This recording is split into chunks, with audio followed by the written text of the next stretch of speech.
George, please. So thank you, Professor Parati. I'll give you an update where we are with cuffless blood pressure devices. These are my disclosures. So there is no question there is increasing discussion and interest for wearable devices. And you can see here more than 50% of Americans wear something to measure calories, steps, breathing, temperature, and many other parameters. And it's interesting that there are several large studies by big companies trying to understand how these technologies, information can shape cardiovascular medicine, but also other fields, respiratory, neurological, and others. For cardiovascular signals, it's interesting to see how medical engineers have invented several sensors in different places of the body, smartwatches, bands, patches, clothing, shoes. And these are using different technologies to take signals from the body. But no question, the blood pressure measurement is the most important variable for any consumer monitor, consumer device monitor. And it's not the blood pressure manufacturers this time. They are all looking at these technologies, but very big companies are working and have presented projects working in different cuffless blood pressure monitor technologies. And there are other new companies devoted on these technologies, and probably quite many people are working on this field, which shows two things. One is related to your answer. Scientific community, healthcare professionals, patients, and the public are very much interested in that. So it's very high potential and interest. On the other hand, it seems that it's difficult. So you have in mind a wearable device, which is amazing because a wearable device can give you the full picture, all the information about the individual's behavior during the time. And this could be something like that, or a ring like this one, and another wearable device. But I think the most interesting aspect is this one. It's a smartphone. Because this is not a dedicated device, think about if in your pocket, I guess in your pocket you have a mobile phone, if this was an accurate device. And the WHO is very much interested in such projects. So you put your finger on the device, and you might have a measurement, or you switch on your mobile to check your emails, and the device tells you, good morning, your blood pressure today is like that. And of course, there are different dedicated devices, so there's a diversity of solutions which are quite challenging for all of us. And you can see here the number of publications reflecting the scientific interest on the topic, and also the number of regulatory cleared devices attempting to estimate cuffless blood pressure. So cuffless blood pressure have a huge potential to change everything we do in hypertension. For screening, think about efficient, widespread screening at no cost. We don't have to pay from the healthcare. The individual users are going to deal with that. Think about the diagnosis. If you have a wearable device and you have the full picture, all the blood pressure measurements, not office or home and so on. And think about a wearable device which will give you complete and unbiased information on blood pressure evaluation, which may improve also adherence and blood pressure control, topics with which we know we have serious issues. And think about that. If we have accurate cuffless devices, office blood pressure is gone. Who cares about office blood pressure? The patient is not going to stay there. Home blood pressure is gone. 24-hour. 24-hour today is entirely different than it was yesterday and 1 week ago. So it's not about 24 hours, it's all the information. And white coat hypertension. What is this? Why should you compare out of office with office? It's gone. Mass hypertension is gone. So everything will change when we have a cuffless blood pressure monitor. And 3 years ago, which is a long time for technology, we published this statement from this society, and we said, these technologies have considerable potential to change the diagnosis and management of hypertension. But there are questions we have regarding their accuracy, performance, and how to use them. And at that time, we said these to be carefully addressed before we can recommend these technologies for use in the clinical setting, for decision-making. And this is 2025. 3 years later, a group of experts published a statement, an international group of experts actually, and reviewed the situation with cuffless devices. And we again concluded that cuffless devices are very appealing to our patients and the clinicians, but validation is essential before they can be deployed for clinical use. Full agreement with what we said 3 years ago, but we presented the key issues we have. One is the accuracy and the risk of under or over treatment. The other is equitable access to low and middle income countries, and the data privacy concerns and how they are going to be deployed in clinical practice. Very similar view as we had 3 years ago. And we tried to identify the scenarios where these technologies can be particularly helpful in our clinical practice, and there are many. We have uncertainties for diagnosis. We have problems with accuracy with cuff. The cuff is an issue, is our standard, but we have issues with cuff measurement. We need monitoring close monitoring on hospitalized patients. We have high-risk people who require very close monitoring, and we also want to screen apparently healthy adults before they become patients. And these are the detailed issues we have. So there are really many settings and scenarios in which cuffless can provide a solution as compared to the cuff measurements. And we also presented our perspectives on the potential benefits and also the potential barriers in adopting such technologies. We discussed accuracy, anxiety, comfort and convenience, data management, ecological validity, equity, and personalization. And there are several potential advantages to each one of them, but there are also some issues we have to deal with when trying to apply them to our patients and the general population in practice. So the engineers have several sensors to look at the circulation and the waveform, and which are beyond our knowledge as medical professionals to understand, but by far the PPG is the most widely used. Most technology you'll see cuffless use the PPG technology, photoplethysmography. And the problem we have with these technologies is that it's not one thing.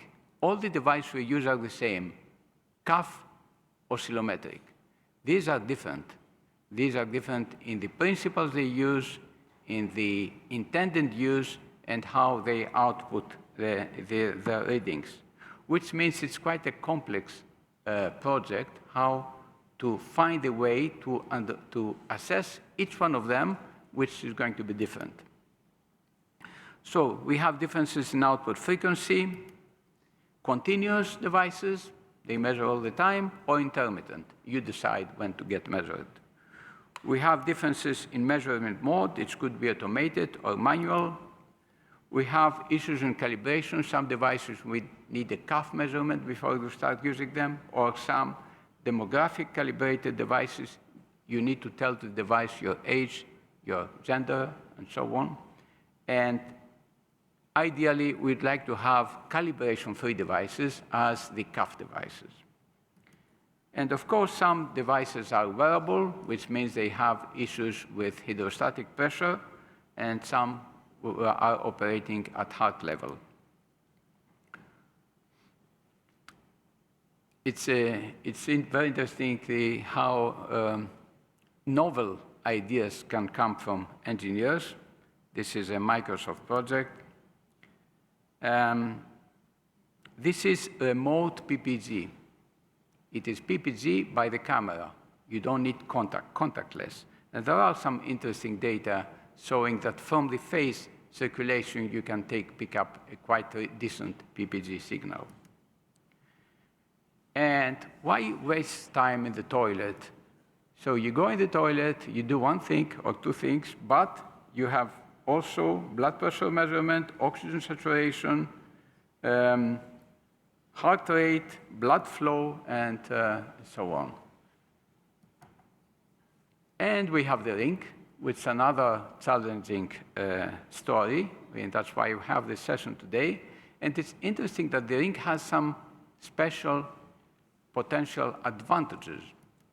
One of them, it's very convenient to wear. The second is it provides superior pulsative waveform because it looks at larger digital arteries alongside the fingers, whereas the wrist devices look at tiny cutaneous vessels. Third, it looks at the palmar side of the hand with rich melanin and dark screen. The dark of the screen can assess the accuracy, can influence the accuracy of some of the sensors. So it's important for us to understand how the devices are different from what we use. So they have a measurement.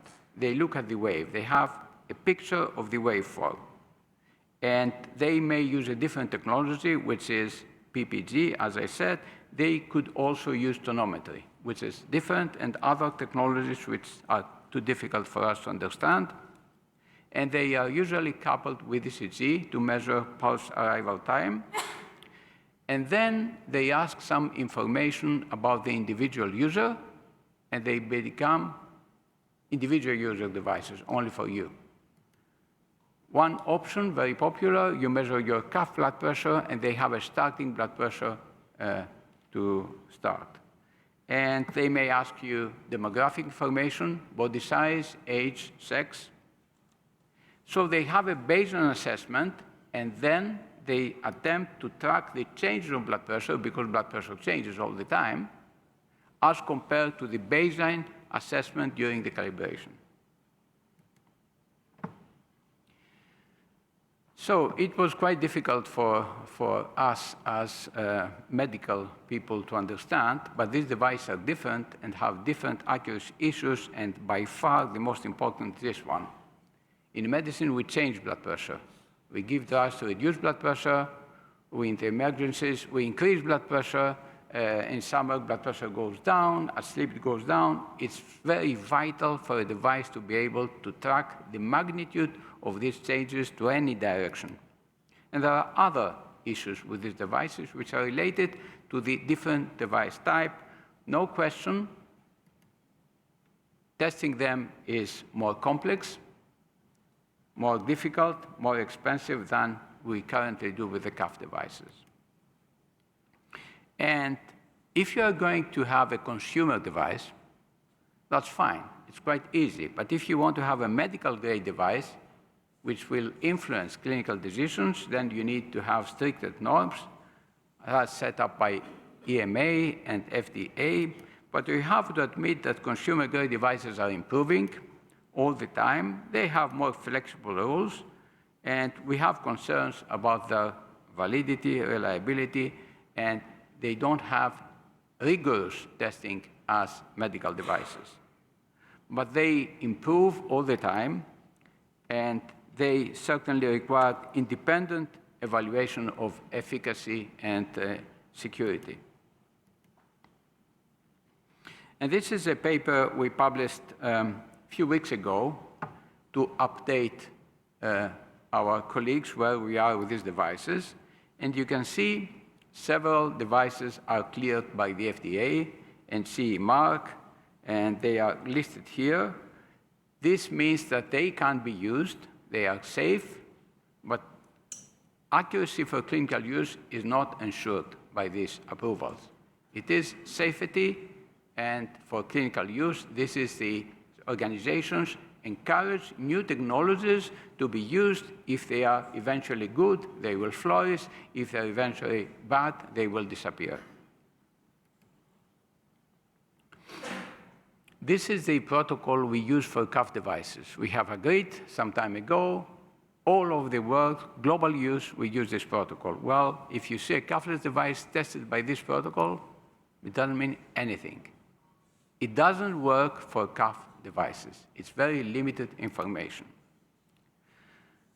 So several years ago, 11 years ago, the engineers, IEEE, Institute Electrical Electronic Engineer, published a protocol how to test cuffless devices. And when I wrote this protocol, I said, these people are crazy. They never show a patient. What they ask is impossible. But engineers are smart people. They knew. They knew that the cuffless devices need this complexity of testing, and they are fully correct, and what all the protocols now are based on the initial proposals by this group. So ISO has published a protocol which is for continuous devices, for the intensive care. The ESH published recommendations for wearable devices, cuffless devices. And the ISO is now working to prepare something to replicate the ESH for intermittent devices. So for the moment, for intermittent devices, we have the European proposal. We propose 6 tests for these devices. You don't need to do all of them.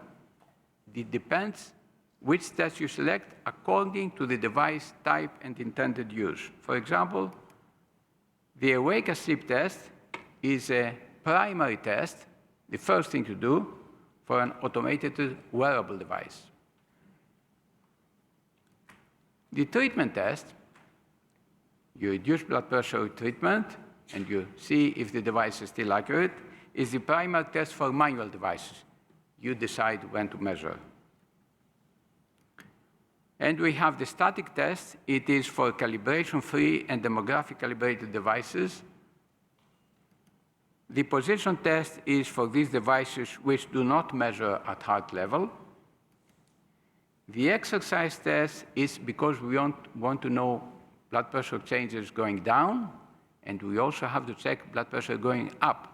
This is why we need the exercise test. This is for cuff-calibrated and demographic-calibrated devices. And the recalibration test is for cuff-calibrated devices requiring periodic recalibration. So we have these 6 tests for specific devices. So at that time, we identified 9 types of different devices, cuffless, different, according to whether they were at heart level, what kind of calibration they have, whether they're automated or manual. And for each one of them, you have to see which tests are needed. And you see here, it's quite a demanding project if you want to make sure that this device is accurate for clinical use. And as I said, there are primary tests. You start with this test. If you don't pass this test, no need to do anything else. So in the conclusion of our recent paper, where we are and what we should look for if we see a cuffless device, we concluded that new publications for regulatory cleared devices, safe devices, these should be taken seriously if one of the 3 conditions apply. 1, they have successful independent testing of a continuous device using the ISO-3 standard or an intermittent device using the ESH recommendations, the recommendations we have. when we have a rigorous, honest comparison base versus the baseline model, and of course, when a randomized control trial comes out showing that they improve patients' outcomes, anything like that should be taken seriously. And I'd like to close with the roadmap we set in this recent publication on how to establish a cuffless blood pressure measurement for hypertension control clinical practice. The first step is validation studies, testing accuracy. The second is the effectiveness of these trials to improve blood pressure control and reduce end-organ damage. The third is documentation of improvement of cardiovascular events and cost effectiveness. Then we need guideline recommendations on how to use them in clinical practice. Then we need to decide devices, how to implement these technologies in electronic healthcare records, so the doctor doesn't have to spend time. It is automatically implemented in his system. And then we need policies to promote affordable technologies for our patients in clinical practice. And last, we need to implement strategies to promote equitable uptake of these devices in wide scale. Thank you very much.